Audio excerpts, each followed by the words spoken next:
दोस्तों, वंदे मातरम। वो कहते हैं ना कि देश की सत्ता किसी जोकर के हाथ में नहीं जानी चाहिए, क्योंकि जब देश को संभालने की बात आती है और जब देश की बागडोर किसी के हाथ में देने की बात आती है, तो वो शख्स ऐसा होना चाहिए कि देश को भी संभाल सके, उसके लोगों को भी, और देश को बचा भी सके मुसीबत के समय। और एक ऐसा शासक जो सही समय में सही निर्णय लेने में सक्षम हो। देखिए, ये मैं बात कर रहा हूँ यूक्रेन रशिया युद्ध के बारे में। पहले भी मैं इसके ऊपर वीडियो दे चुका हूँ। कुछ नई चीज़ें मुझे अभी कुंडली के विश्लेषण करने के बाद मालूम चली, तो सोचा कि एक अपडेट दूं आप लोगों को, क्योंकि इसके ऊपर मैं बहुत पहले प्रेडिक्शन कर चुका हूँ। उस समय में जब कोई सोच भी नहीं सकता था कि रशिया यूक्रेन के मध्य वार भी हो सकती है। और ये वीडियो मैंने अगस्त 2021 को दिया था। प्रमाण के तहत ये वीडियो आप लोगों को डिस्क्रिप्शन बॉक्स में मिल जाएगा। मैंने बताया था कि फरवरी तीसरे माह 2022 को ये युद्ध शुरू होगा और ये विश्व युद्ध का रूप लेगा। आज भी कई लोगों को ना जाने क्यों लगता है कि तीसरा विश्व युद्ध कब होगा। हो चुका है शुरू। पुराने विश्व युद्ध भी ऐसे ही शुरू हुए थे और बाद में पता चला था कि युद्ध शुरू हुआ कब था। देखिए, रूट कॉज बाद में पता चलता है युद्ध के। तो शुरुआत हो चुकी है, अब देखना है कि अब क्या होगा। देखिए, पहले तो थोड़ा सा विश्लेषण करना बहुत जरूरी है। एस्ट्रोलॉजिकल, अगर हम यूक्रेन की कुंडली की बात करें तो इस समय मकर लगन की ये कुंडली बनती है, जिसमें नववांश मेष लगन का बनता है। देवगुरु बृहस्पति की महादशा चल रही है, अंतर चल रहा है सूर्य का इस समय में, और चंद्रमा का भी अंतर आने वाला है। और गुरु में सूर्य इस कुंडली में दोनों ही मारक। माना कि अष्टमेश होने पर सूर्य को मकर लगन में दोष नहीं लगता है, लेकिन सूर्य अष्टम में बैठे हैं और यहाँ पर कोई सपोर्ट नहीं दिखाई दे रही है। माना कि शुभ ग्रह हैं, लेकिन साढ़े सती का क्या करेंगे जो काफी समय से चल रही है। और वर्ष लगन कुंडली जो 24 अगस्त 2024 को जो अब शुरू हुई है, जिसमें मूनथा की पोजीशनिंग सही नहीं है।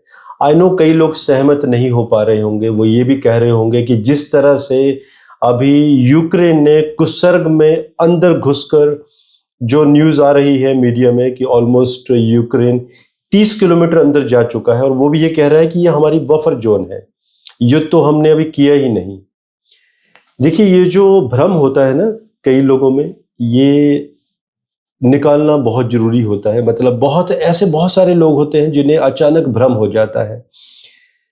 अभी भी व्लादिमीर पुतिन को समझ ही नहीं पा रहा है यूक्रेन की व्लादिमीर पुतिन करना क्या चाहते हैं। देखिए, एक इतना बड़ा देश और इतना बड़ा एक शासक जिसने देश को इकोनॉमी से शस्त्रों के ऊपर, मतलब हर तरीके से ग्रोथ की है लगातार। 2001 के बाद आप देखिए जिस तरह से पुतिन ने, और देश भी सोचिए कितना बड़ा, रशिया कोई छोटी मोटी कंट्री नहीं है। और अगर कोई कंट्री यूक्रेन जैसी अगर कुसर्ग में अंदर चली जाती है, कुछ क्षेत्र ले लेती है, तो ये भी मानना होगा कि ये कहीं रशिया की कोई स्ट्रेटजिकल चाल तो नहीं है। क्या रशिया खुद ही तो नहीं चाहता कि यूक्रेन ऐसा करे, और उसे वो करने देना चाहता है? कहीं उसके साथ खेलना तो नहीं चाहता, जो मुझे दिखाई दे रहा है। क्योंकि जब मैं व्लादिमीर पुतिन की कुंडली देख रहा हूँ और जेलेंस्की की कुंडली भी देख रहा हूँ, तो दिखाई दे रहा है कि जहां पर व्लादिमीर पुतिन, जो कि एक बहुत ही परिपक्व राजा है, सोच समझ के निर्णय लेंगे। आज भी अगर आप देखें तो कंट्री टू कंट्री घूम रहे हैं। अब सोचिए कि एक राजा इतना निश्चिंत कैसे हो सकता है कि उसके देश में युद्ध चल रहा हो, यूक्रेन की सेना उसके देश के अंदर तक घुस गई हो, और वो राजा दुनिया की सैर पर निकल गया हो। थोड़ा सा अजीब तो लगता होगा लोगों को सोच के, लेकिन ये स्ट्रेटजिकल मूव है कहीं ना कहीं। क्योंकि थर्ड हाउस अगर हम रशिया का देख रहे हैं, तो third house is a house of media, and तृतीयेश मंगल सप्तम घर में वार के हाउस में बैठे हुए हैं, जो अभी करंट ट्रांजिट चल रही है। दैट्स ए क्लियर इंडिकेशन कि ये एक सोची समझी स्ट्रेटेजिकल चाल है, जिसमें यूक्रेन फंसता जा रहा है। यूक्रेन को ये समझ में नहीं आ रहा है, जो तृतीयेश का प्रभाव सप्तम में पड़ रहा है और केतु की दृष्टि और शनि की भी साथ में दृष्टि। मीडिया मीन्स की देखिए, पहले क्या खबरें आ रही थी कि रशिया ने यूक्रेन के ऊपर अटैक कर दिया। 2.5 वर्ष पहले यही खबर चल रही थी और लगातार ये चलती रही। लेकिन अब क्या खबर न्यूज आ रही है कि यूक्रेन अंदर घुसते जा रहा है। देखिए, अभी भी अगर हम ज़ेलेंस्की की कुंडली को देखें, ज़ेलेंस्की को अभी भी समझ में नहीं आया है कि नाटो ने ही यूक्रेन को बर्बाद कर दिया। अभी जो विश्व लग्न कुंडली की भी बात करें तो मंगल प्रभावित हैं। इस वर्ष मंगल राजा है, शनि वजीर है। ये जो वर्ष है ये वेपन्स बनाने का है अप्रैल 2025 तक। तो देखिए, नाटो क्यों नहीं चाहेगा कि रशिया उसकी बात माने। रशिया को उन्होंने एक तरह से एक फुसला के रखा हुआ है, क्योंकि जब नाटो को भी पता चलता है कि किसी देश का राजा जो कि जोकर्स की तरह बिहेव करेगा, बहुत इजी है ना उनको भी समझाना। अपने वेपन्स किसको बेचेंगे? जब एक बड़ी कंट्रीज जिनकी अर्थव्यवस्था वेपन्स के ऊपर भी चलती है, तो वेपन्स कहीं तो बेचोगे आप। और देखिए, ये सोची समझी स्ट्रेटेजिकल चार्ल्स होती है। माना कि एस्ट्रोलॉजिकल विश्लेषण भी साथ साथ में चलते हैं, तो कहीं ना कहीं यूक्रेन अभी इसमें फंस चुका है और इस जोकर ने यूक्रेन को फंसा दिया है। ना ये आगे का रखा है, ना पीछे के लिए रखा है। कितने ही सारे लोग यूक्रेन छोड़कर पोलैंड और बाकी कंट्रीज में विस्थापित हो चुके हैं, और अभी भी पीछे से गोला बारूद आ रहा है, सपोर्ट मिल रही है। जहां पर इन्हें सेल्फ डिफेंस करना चाहिए था, वहां पर ये अटैक करना शुरू कर चुके हैं। और ये नहीं मालूम कि अभी पुतिन क्या करने वाले हैं। कुंडली में प्लैनेटरी कॉम्बिनेशंस क्या कह रहे हैं। देखिए, युद्ध की संभावना तो थी ही नहीं। अगर मेरे जैसे मंडेन एस्ट्रोलॉजर अगर कोई वीडियोस देते हैं कि विश्व में क्या होने वाला है, अगर मैंने अगस्त 2021 में यह आगाह कर दिया था रशिया यूक्रेन को कुछ ऐसा होगा, तो एक मैसेज भी तो था कि प्लैनेटरी कॉम्बिनेशन ये दिखा रहे हैं और आप इसका उपचार कर लीजिए। आप देखिए ना, दो कंट्रीज जिनके धर्म एक हैं, भाषा एक है, लोग एक हैं, आपस में रिश्तेदारी है, उनके धर्मगुरु एक हैं, आपस में छोटे मोटे जमीन के विवाद थे कि कम से कम आपस में ही संधि कर लेते। उनके जो धर्मगुरु थे, अगर उनको बिठा देते तो कहीं ना कहीं बेहतरीन रास्ता लेकर आ जाते थे वो रशिया यूक्रेन के लिए। और सोचिए, रशिया यूक्रेन आज इकट्ठे होते थे तो आज क्या स्थिति होती थी। और इतनी डेवलप कंट्रीज, यूक्रेन कितना डेवलप था, और क्या बचा है आज वहां पर? कुछ नहीं है। तबाह होता जा रहा है देश। जो छोटा मोटा बचा है, जी हाँ, आगे कॉम्बिनेशन दिखाई दे रहे हैं यूक्रेन के ऊपर। 26 नवंबर 2024 ये डेट मैंने आप लोगों को बता दी है। बुध का यहां पर वक्री होना, एंड रशिया की कुंडली में रशिया साढ़े सती के पीरियड से अभी बाहर आना शुरू हो चुका है, अभी बाहर आता जाएगा। एंड यूक्रेन के ऊपर साढ़े सती दूसरा फेस, जो कि सेंटर में। देखिए, साढ़े सती को जब आप डिफाइन करते हैं मानव जीवन के ऊपर, शरीर के ऊपर, तो पहला जो चरण होता है वो आपके गले के ऊपर, और दूसरा चरण आपके गले से लेकर आपकी वस्ती तक, मतलब नाभि का जो हिस्सा होता है, और जो तीसरा फेस होता है वो कमर के नीचे का हिस्सा।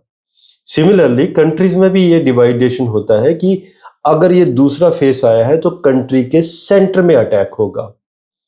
और अगर कहीं यूक्रेन को ये लगता है कि रशिया ने इतने ज़्यादा अराउंड 5500 या 6000 के आसपास न्यूक्लियर वेपन्स बनाए हैं, तो देखिए, कंट्री कोई भी वेपन्स बनाती है तो वो सजाने के लिए नहीं होते।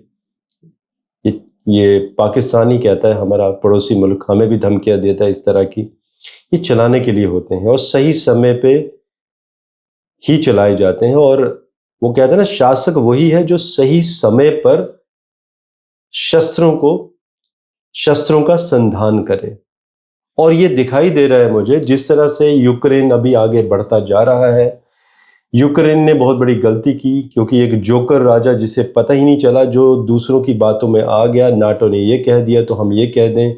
नाटो हमें हमारे अपने साथ मिलाना चाहता है, नाटो ने कभी मिलाया उन्हें अपने साथ। आज भी अलग थलग रखा है, बस वेपन्स देते जा रहे हैं। और उन्हें मालूम है कि अगर दुनिया को, अगर इन पश्चिमी देशों को व्यापार करना है तो यूक्रेन से बढ़िया कोई कंट्री हो ही नहीं सकती। इन्होंने एशिया में एक युद्ध का एक अखाड़ा बना दिया है और उन्हें मालूम है कि रशिया के पास बहुत कैपेसिटी है लड़ने के लिए। सो दोस्तों, 26 नवंबर 2024 का ये जो समय है, मैं ये तो नहीं कहता कि अचानक ही रशिया कोई परमाणु अटैक कर देगा, लेकिन मैं मना भी नहीं करना चाहता हूं इस बात को लेकर, क्योंकि कुंडली में ऐसे योग बन चुके हैं। योग डेडलियस्ट दिखाई दे रहे हैं 2025 में, जिसमें कि ट्रिगर पॉइंट 26 नवंबर 2024 होगा कि इस समय, इसी समय के अंतराल में, या जो अभी समय चल पड़ा है, रशिया को इतना बड़ा वेपन का अटैक करने वाला है यूक्रेन के ऊपर कि पूरा यूक्रेन दहल जाएगा, कंपन भी होगा पृथ्वी के ऊपर। और जिसमें कि यूक्रेन के जो सेंटर के जो हिस्से हैं, बड़ी सिटीज हैं, वहां पर बहुत बड़ी तबाही मचेगी। मिलियंस में लोग मारे जाएंगे, ऐसे क्लियर इंडिकेशन यूक्रेन की कुंडली अब ये इंडिकेशन देना शुरू कर चुकी है।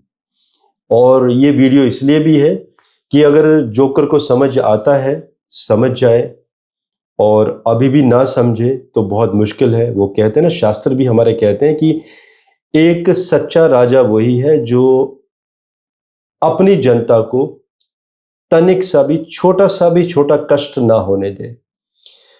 और अगर युद्ध जीतने की मंशा रखता हो तो राजा वही है जिसे 4 कदम आगे बढ़कर 6 कदम पीछे भी आना आता हो। लेकिन यहाँ पर ऐसा दिखाई नहीं दे रहा है।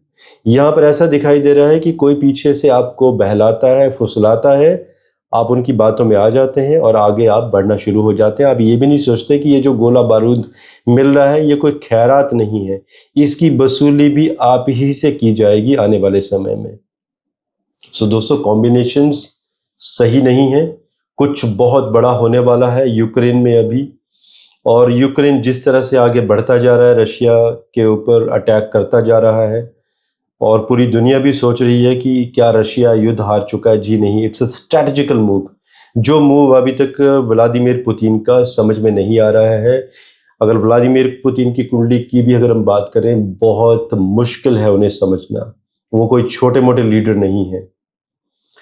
आप लोगों के कुछ क्वेश्चंस हो आप पूछ सकते हैं। आज के लिए मुझे इजाज़त दीजिए। धन्यवाद।